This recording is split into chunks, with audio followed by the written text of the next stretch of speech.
네, 오늘 이 시간 우리가 함께 나눌 하나님 말씀은 마태복음 15장 32절에서부터 39절까지 기록되어 있는 본문의 말씀입니다. 오늘 본문의 말씀의 내용과 병행되는 구절은 마가복음 7장 31절 어간에 기록되어 있는 말씀의 내용인데, 우리가 그 마가복음 7장 31절 말씀을 보면 예수님께서는 21절에 기록된 말씀에서와 같이 두로 지방에서 가나안 여인의 딸을 고쳐주신 이후에 시돈 지방을 거쳐 데가볼리 지역을 경유한 이후 갈릴리 호숫가에 이르게 되셨다라는 사실을 확인할 수가 있습니다. 그리고 그보다 앞선 부분의 말씀을 보시면 세례 요한의 죽음에 대한 내용들이 또한 기록이 되어 있는 것 또한 확인할 수가 있는 것입니다.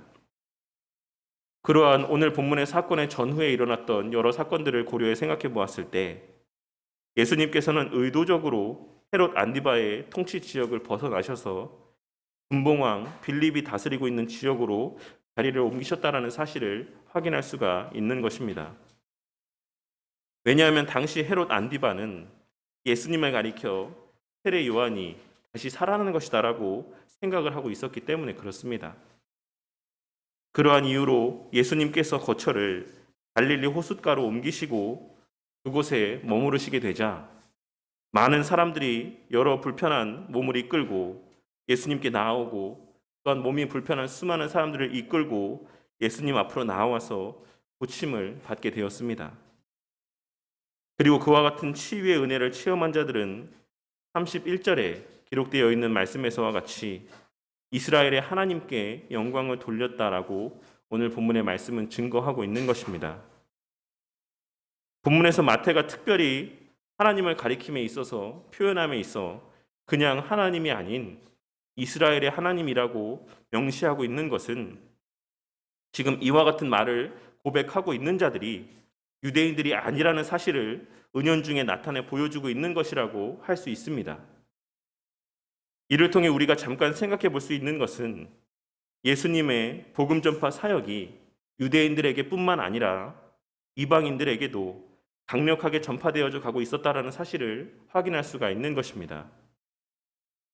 우리는 일반적으로 예수님의 공생의 기간 가운데는 유대인들에게 복음이 증거되어지고 바울 사도를 통해 이방인들에게 복음 전파 사역이 이루어진 것처럼 생각을 하게 될 때가 있지만, 우리는 오늘 말씀에서의 내용들을 통해 어떤 면에서는 예수님의 이적을 경험한 이후 예수님을 가리켜 바알세불의 힘을 빌려 이와 같은 이적을 행하고 있다라고 폄하하고 오해했던 유대인들과 비교해 보았을 때 그와는 대조적인 반응을 나타내 보였던 이방인들의 모습을 명백하게 기록함으로써 예수님의 사역이 유대인들에게보다는 오히려 이방인들에게 더욱 강력하게 효과적으로 증거되어지고 있었다라는 사실을 우리는 이 본문의 말씀의 내용을 통해서도 확인할 수가 있는 것입니다.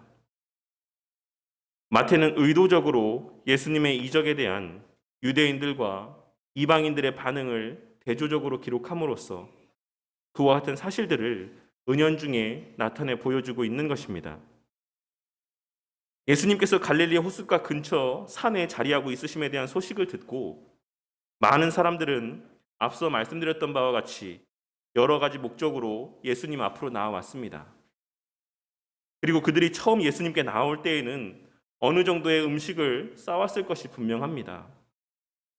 하지만 그들의 예수님 곁에 머무는 시간은 그들이 생각했던 것보다 더 길어지게 되었고, 결국 3일 정도의 시간이 흐르게 되자 본문 말씀에 기록된 내용에서와 같이 그들이 싸왔던 음식들이 다 떨어져서 이제는 먹을 것이 점차 부족해지는 상황을 맞이하게 되고 말았던 것입니다. 우리는 이 말씀의 내용을 통해 그들이 계속하여 예수님 곁에 머물며 예수님을 떠나지 아니하고 예수님과 같이 지내고 있었다라는 사실을 확인할 수가 있습니다. 만일 그들이 잠깐씩 예수님께 나와서 얼굴을 뵙고 다시금 자신들이 머무는 곳으로 돌아갔다가 다시 돌아왔다라고 하면 그들이 먹을 것이 없어 굶주리는 일은 발생하지 않았을 것이기 때문입니다. 그런데 오늘 본문 말씀에 등장하는 이들은 왜 예수님과 계속하여 함께 동행하고 있었던 것이겠습니까? 우리는 그 사실에 대하여, 그 이유에 대하여 본문 말씀이 명확하게 증거하고 있지 않기 때문에 정확한 그 이유를 다 알 수는 없겠지만 본문 말씀에 기록된 내용들로 미루어 유추해 보았을 때 그들은 영적인 갈급함으로 인해 예수님을 떠나지 아니하고 그와 함께하며 그 영적인 갈급함을 채우고자 하였을 것이다라고 생각해 볼 수 있을 것입니다. 물론 치유의 목적으로서 예수님의 곁에 머물고 있었던 자들도 있었겠지만 그러한 목적을 가지고 있었던 자들뿐만 아니라 영적인 갈급함을 해소하기 위해 그 자리 가운데 머물렀던 자들이 더 많이, 더 대부분을 차지하고 있었을 것이 분명한 것입니다. 왜냐하면 단지 병의 치유가 목적이었다라고 한다면 병이 낫게 된 그 순간 즉시 예수님을 떠났을 것이 분명하고 만일 병이 낫지 않았다라고 한다면 39절에 기록된 말씀에서와 같이 예수님께서 그들을 흩어 보내실 때 쉽게 그 자리를 떠나지는 않았을 것이 분명하기 때문입니다. 그리고 우리는 그들이 병고침을 받은 결과로 생긴 믿음 때문인지 아니면 그 병고침의 역사를 그 눈으로 보았기 때문인지 혹은 예수님의 말씀을 듣고 난 이후에 생겨난 믿음 때문인지는 정확하게 알 수 없지만 그것에 모인 상당수의 사람들은 영적인 갈급함을 채우기 위해 예수님 곁에 머무르고 있었다라는 사실을 확인할 수 있는 것입니다. 오늘 말씀의 배경이 되는 팔레스타인 지역의 날씨는 낮에는 상당히 덥지만 밤이 되면 기온이 급격히 내려가는 기후에 있는 지역이었습니다. 그렇기에 제대로 먹지도 못하고 야외에서 추운 날씨 가운데 밤을 보내야지만 됐던 그들은 매우 열악한 환경 가운데 있었을 것이 분명한 것입니다. 그리고 우리는 그럼에도 불구하고 그들이 예수님 곁을 떠나지 않았다라는 사실을 통해 그들이 갖고 있었던, 그들이 느끼고 있는 영적인 갈급함의 정도가 어느 정도였을지에 대하여 조금은 짐작할 수 있는 것입니다. 그러한 자들을 바라보시는 예수님의 마음은 오늘 본문 말씀 가운데 기록된 내용에서와 같이 내가 무리를 불쌍히 여기노라 라는 것이었습니다. 예수님께서는 본문 말씀에서와 같이 그 자리에 함께한 자들이 사흘이나 예수님과 함께함으로 제대로 먹지도 못하고 제대로 자지도 못하는 상황 가운데 있는 모습에 긍휼의 마음을 발동하셨던 것입니다. 우리는 예수님의 이 말씀에서 이 말씀이 그들의 영적인 피폐함을 보시고 불쌍히 여기신 것이 아니라는 사실을 깨달을 수 있어야지만 될 것입니다. 예수님께서는 그들이 육적으로 겪고 있는 열악한 상황을 바라보시고 긍휼의 마음을 갖게 되셨던 것입니다. 이를 통해 우리는 우리 하나님께서 우리의 영적인 필요만을 생각하시는 분이 아니시라는 사실을 다시 한번 확인할 수 있는 것입니다. 그러면서 이어서 하시는 말씀, 길에서 기진할까 하여 굶겨 보내지 못하겠노라. 본문 말씀 가운데는 기진할까 하여라고 번역이 되어 있긴 하지만 원어적인 의미는 그들이 혹시라도 기진하여지는 일이 없도록 하기 위하여 라는 의미로 기록이 되어 있습니다. 이를 통해 우리는 당시 예수님과 함께한 자들이 아예 먹을 것이 없어서 굶고 있는 상황이 아닌 지금까지는 어떻게 가진 것을 조금씩 나누어서 먹고 있긴 했지만 조금 부족한 상황이었다라는 사실을 확인할 수가 있는 것이고 이제 장차 이 상황이 지속되면 아무것도 먹을 것이 남아있지 않을 그와 같은 상황들을 맞이하게 될 것이라는 사실을 확인할 수가 있는 것입니다. 그러니 예수님께서는 당시 지금의 직면한 상황을 고려하기보다는 장차 앞으로 일어날 일들에 더 비중을 맞추어서 그 상황들을 고려하며 지금 이와 같은 말씀과 행동들을 나타내 보이시고 있는 것입니다. 예수님의 그와 같은 말씀 가운데 제자들이 나타내 보인 반응은 광야에 있어 우리가 어디서 이런 무리가 배부를 만큼 떡을 얻으리이까? 라고 하는 말이었습니다. 사실 이는 매우 불신앙적인 말이라고 할 수가 있습니다. 본문의 표현은 이렇게 많은 사람들을 먹일 그와 같은 많은 떡을 어디서 구하겠습니까? 라고 하는 의미의 표현인 것입니다. 그런데 제자들은 우리가 익히 잘 알고 있는 바와 같이 본문 바로 앞장인 14장에 기록된 말씀의 내용을 통해 확인할 수 있는 것처럼 이미 오병이어의 이적들을 체험한 사람이었습니다. 그럼에도 불구하고 그로부터 얼마 지나지 않아 그와 정말로 유사한 상황, 비슷한 상황을 맞이하게 되었음에도 불구하고 예전과 다를 바 없이 똑같이 불신앙적인 반응들을 나타내 보이고 있는 것입니다. 우리 성도님들은 당시의 제자들이 나타내 보인 이런 반응들을 쉽게 이해하실 수가 있겠습니까? 이를 통해 우리가 잠시 생각해 볼 수 있는 것은 우리의 신앙이라고 하는 것이 외적인 체험의 정도에 따라 영향을 받는 것이 아니다라는 것이고, 외적인 경험에 따라 비례하여 성숙함이 그 마음 가운데 자리하는 것이 아니다라는 사실을 발견할 수가 있는 것입니다. 우리의 신앙과 하나님에 대한 신뢰와 확신과 믿음이라고 하는 것은 철저하게 우리 안에 내주하시는 성령 하나님의 역사에 달려 있는 것이지, 외적인 체험의 정도에 따라서 좌지우지되는 것이 아니다라는 것입니다. 우리가 잘 알고 있는 것처럼 예수님을 십자가에 못 박은 자들이 누구였습니까? 그들 가운데 상당수는 죽은 나사로를 다시 살리시는 예수님의 모습을 보고 경험한 자들이었습니다. 자신들이 보는 눈 앞에서 죽어 냄새가 나는 자를 다시 살리시는 것을 그들 눈으로 똑똑히 목도하였음에도 불구하고 그들은 얼마 지나지 않아 그 예수님을 십자가에 못 박아 죽였습니다. 이 시대 수많은 그리스도인들이 간절히 바라는 놀라운 이적이라고 하는 것들은 그 이적 자체가 아무리 놀랍고 기이한 것이라 할지라도, 설사 그것이 죽은 자가 다시 살아나는 이적이라고 할지라도, 그것이 말씀인 예수님 앞으로 나아가는 도구가 되지 아니한다라고 하면, 그것이 그를 말씀 앞으로 인도하는 수단이 되지 않는다라고 하면, 그리고 그 말씀의 본질적인 의미를 깨닫고 그 마음 가운데 새기게 되는 은혜를 하나님께서 베풀어 주시지 아니한다라고 하면, 그러한 성령 하나님의 역사가 없이는 아무런 가치가 없는 무의미한 시간들에 불과하다라는 것을 깨닫게 되는 은혜가 있기를 바랍니다. 당시 예수님과 동행하며 예수님으로부터 직접적인 가르침을 받으며 예수님의 행하신 모든 이적들을 가장 지근거리에서 목도한 제자들의 신앙의 상태가 오늘 말씀에서와 같았다라는 사실을 우리는 결코 간과해서는 안 되는 것입니다. 그들에게 예수님을 향한 굳은 신뢰와 믿음이 생기고 그 신뢰와 믿음이 신앙의 능력으로 변화되어지게 된 것은 오순절 성령 하나님의 강림 사건이 있은 이후 성령 하나님의 조명하심으로 예수님께서 가르치셨던 말씀의 내용들과 행하신 이적들의 의미가 온전히 깨달아지게 되었을 때, 그로 말미암아 주님에 대한 신뢰와 믿음이 생기게 되었을 때, 그제서야 그들 가운데 신앙의 능력이 발휘되어지게 되었다라는 사실을 우리는 명심해야지만 되는 것입니다.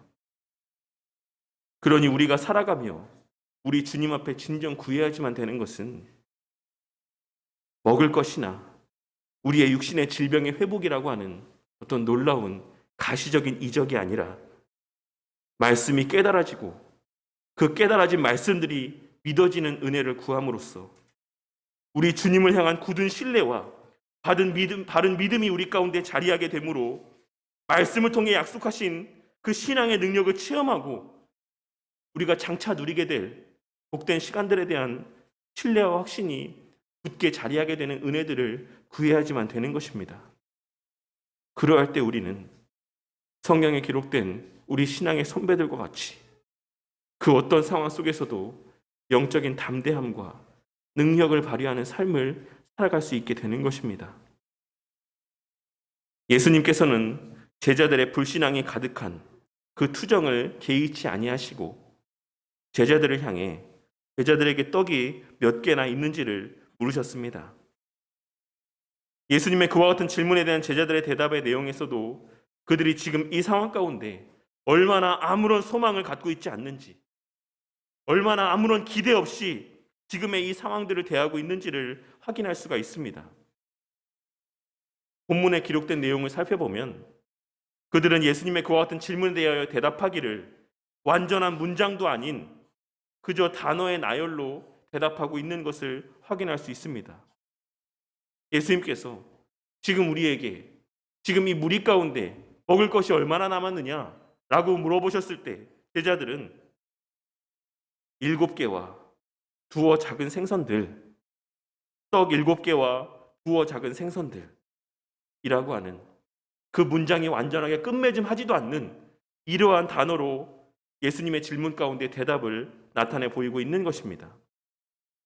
그러니 그들 마음 가운데는 그들의 상황 가운데 주어져 있는 이것들이 정말 아무런 가치가 없는 그저 부질없는 것에 불과하다라는 그런 사실들을 지금 예수님 앞에 나타내 보이고 있는 것입니다.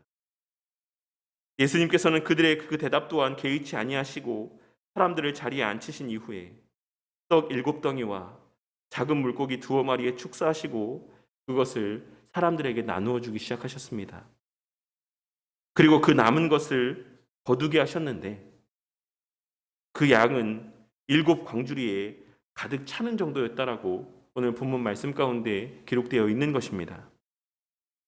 앞선 오병이어의 사건에서는 12바구니가 남았고 오늘 본문 말씀에서는 7광주리가 남았다라고 본문 말씀은 증거하고 있습니다.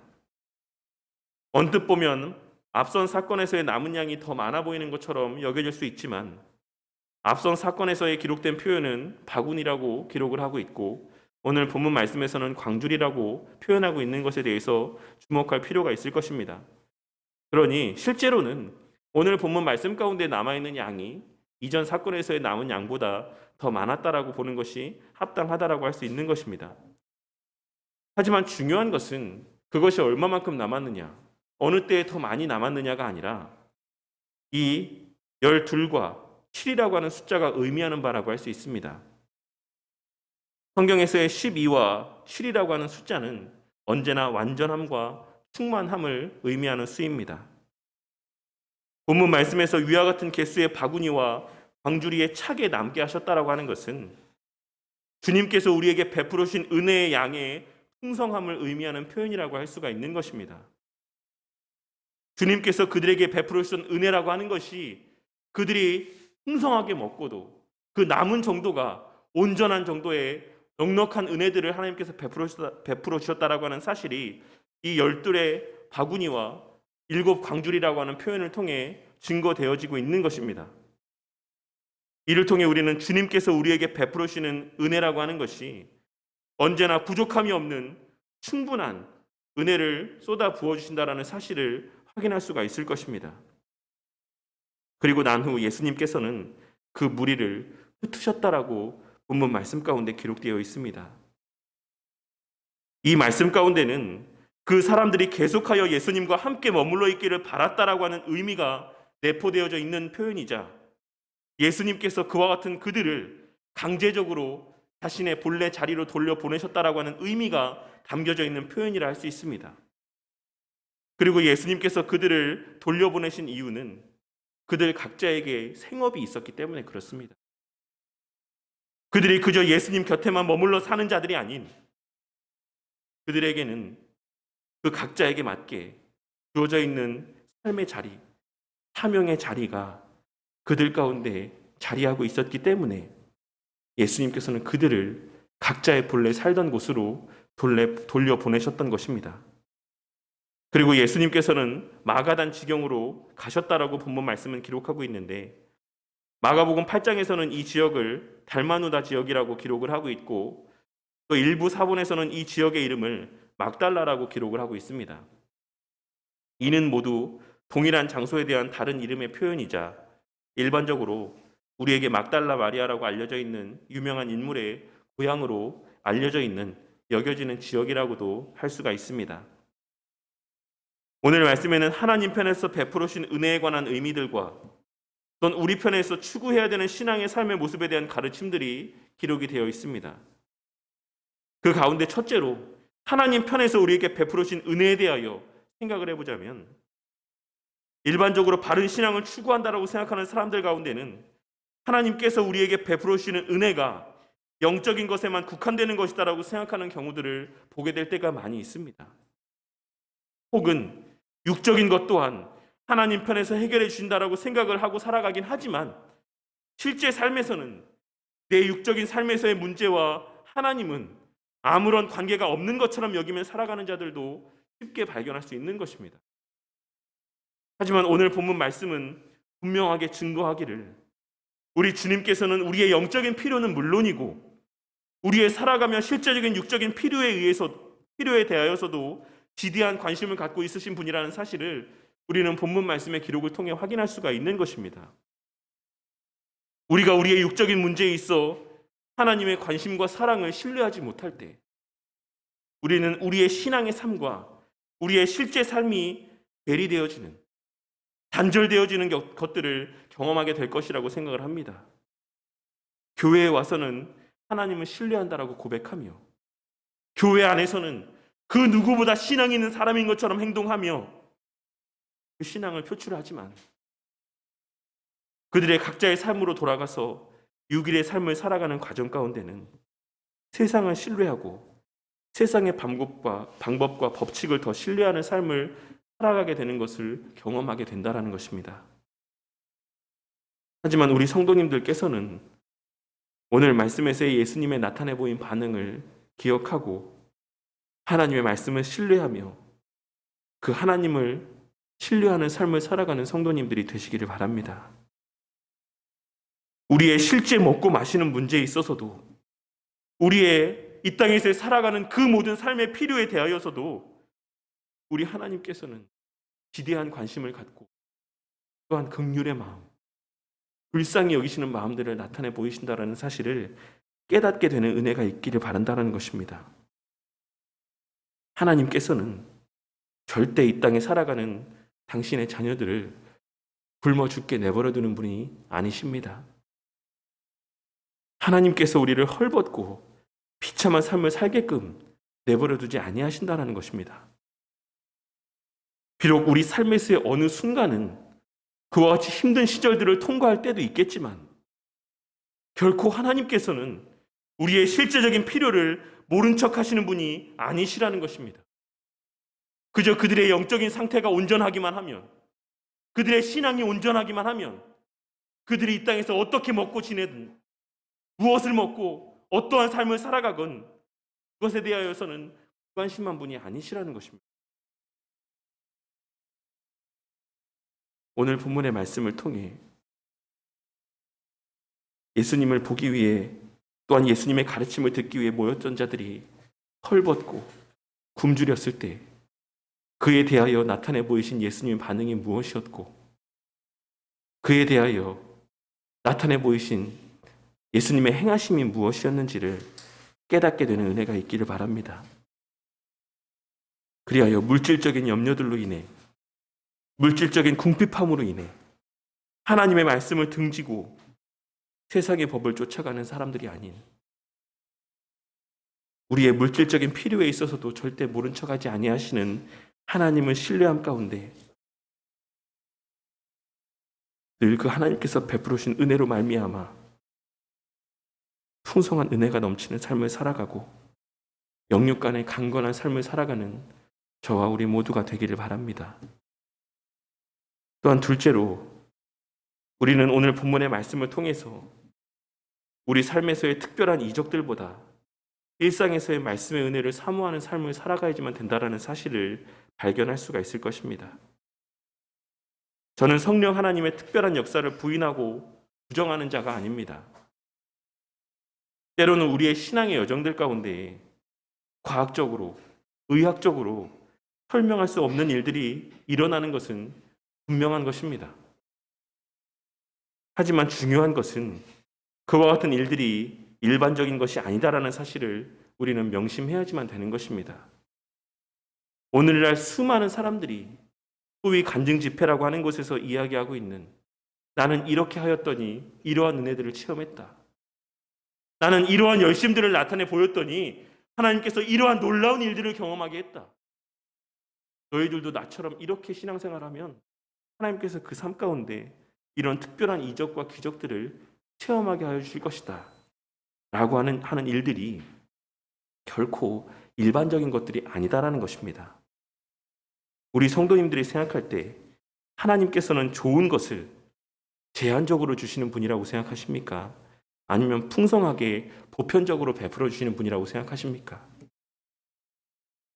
우리가 부모로서 자식들을 대함에 있어 부모된 심정을 생각해 보았을 때 우리가 좋은 것을 가지고 있다라고 하면 그 부모된 마음으로서 그것을 자녀들에게 풍성히 베풀어 주기를 바라는 것이 부모의 마땅한 마음이라 할 수 있습니다.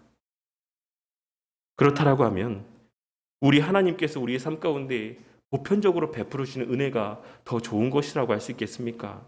아니면 제한적으로 베풀어 주시는 은혜가 더 귀한 것이라고 할 수 있겠습니까? 우리 하나님께서는 필요에 따라서 제한적으로 특별한 시간들을 경험하게 하시긴 하지만 가장 좋은 것, 우리의 신앙의 삶에 있어 가장 귀하고 가치 있는 것들은 이미 우리의 손에 쥐어주셨다라는 사실을 깨닫는 성도님들이 되시기를 바라겠습니다.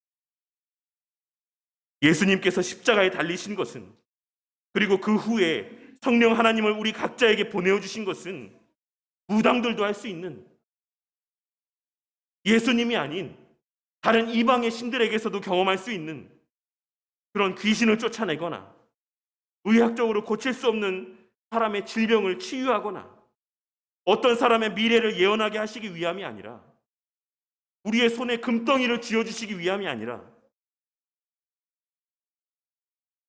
예수님께서 십자가에 달리심으로 우리 가운데 허락하신 가장 크고 귀한 가치 있는 선물이라고 하는 것은 하나님과 영적인 관계가 회복되어짐으로 우리가 말씀을 보고 그 말씀의 진의를 깨닫고 그 말씀을 붙들고 기도하는 삶을 살 수 있게 하여 주신 것이다라는 사실을 우리는 깨닫고 명심해야지만 되는 것입니다.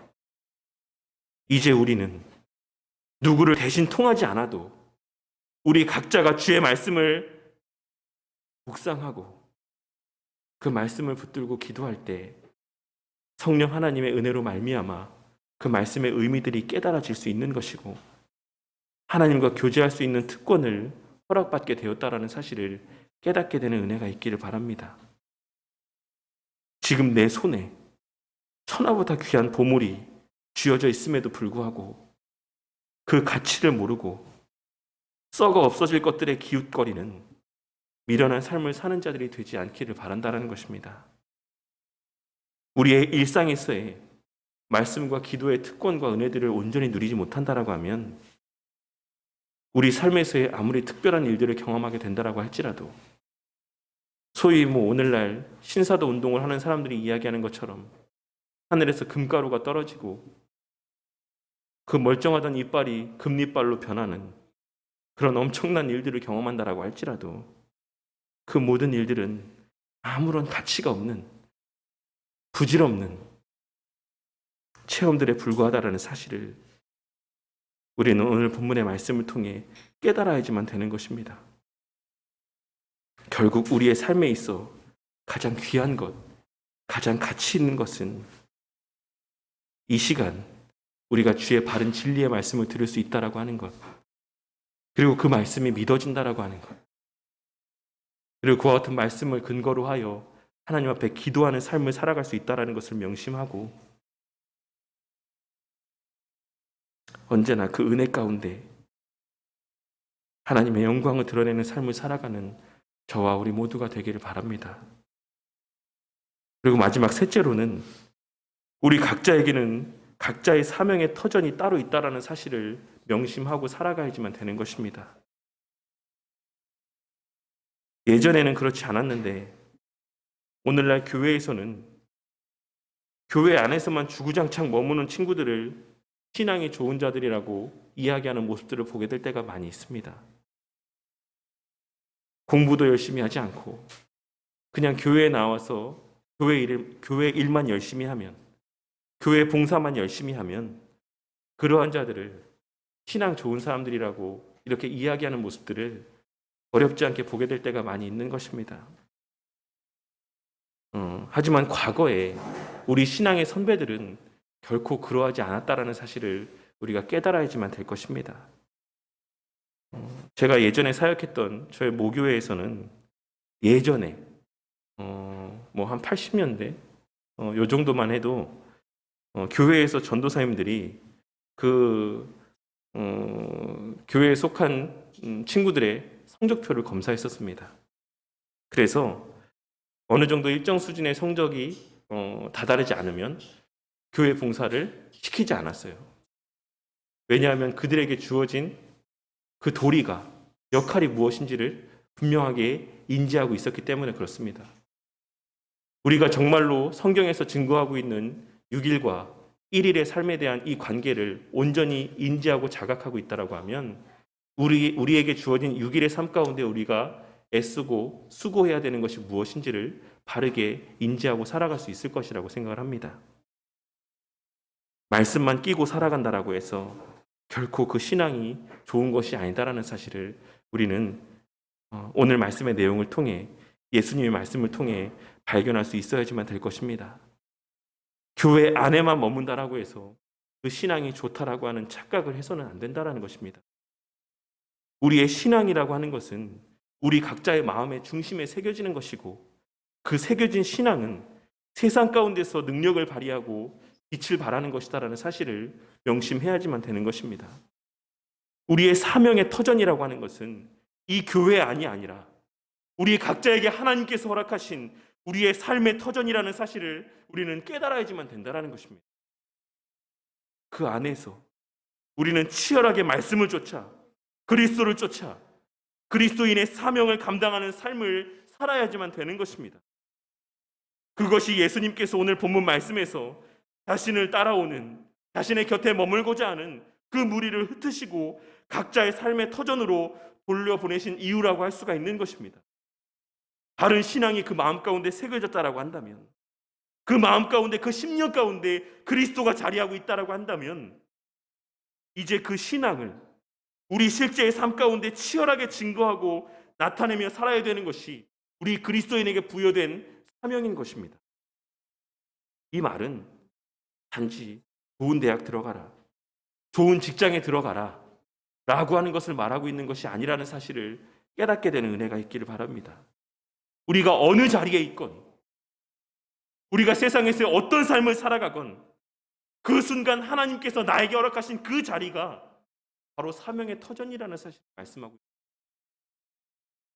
있습니다. 칼빈주의자들이 이야기하는 것처럼 세상의 유력한 자리에 올라가서 부자가 되어서 재벌이 되어서 사장이 되어서 국회의원이 되어서 그 자리에서 그와 같은 주목받는 자리에서만 하나님 말씀대로 순종하는 삶이 의미 있는 것이 아니라 지금 나에게 허락하신 그 자리에서의 하나님 말씀대로 순종하며 살아가는 그 삶이 의미 있고 가치 있는 삶이자 하나님께서 우리에게 바라시는 온전한 그리스도인의 삶의 모습이라는 사실을 우리는 깨달아야지만 되는 것입니다. 우리의 신앙을 나타내 보일 장소가 이 교회 아니다라고 하는 그러한 착각 가운데 살아가는 자들이 되지 마시기를 바랍니다. 교회 안에서 예배드리는 사람들 치고 아무런 막말을 하며 정말 합당치 못한 삶의 모습을 나타내 보이는 사람들이 얼마나 되겠습니까?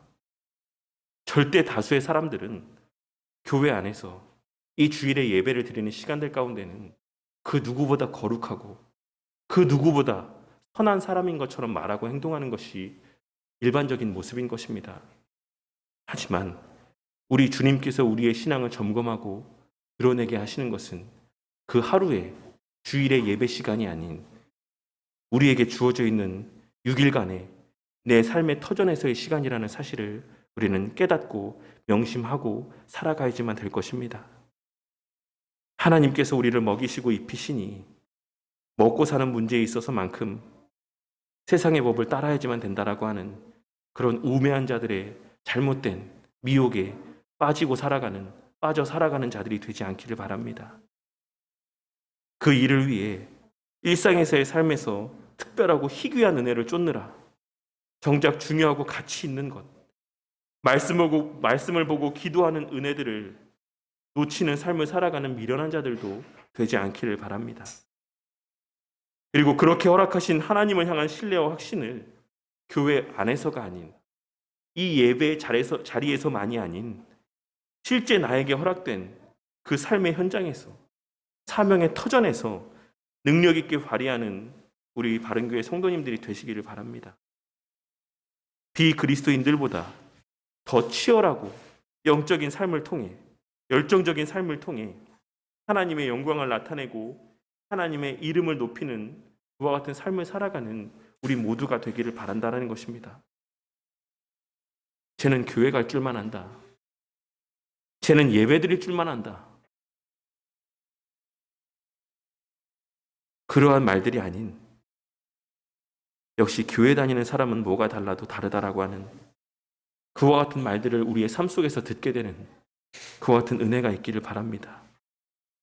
그러할 때 우리는 우리의 궁극적인 존재 목적인 하나님께 영광 돌리는 삶을 살게 되는 것은 물론이요, 실제 삶에서 우리를 먹이시고 입히시고 또한 돌보시는 하나님의 능력 또한 풍성하게 체험하게 될 것이 분명합니다. 오늘 본문 말씀에 담긴 이 의미들을 마음 가운데 깊이 새기고 그 신앙이 실제의 삶과 분리되고 단절된 삶이 아닌 교회 안에서의 모습과 이 세상에서의 삶의 괴리가 있는 그 같은 이중적인 삶이 아닌 그 신앙이 곧 삶의 모습으로 표출되어지는 신행일치의 삶을 통해 영육 간의 하나님의 충만한 은혜를 풍성히 받아 누리게 되시는 우리 바른교회 성도님들이 되시기를 주님의 이름으로 간절히 축원합니다.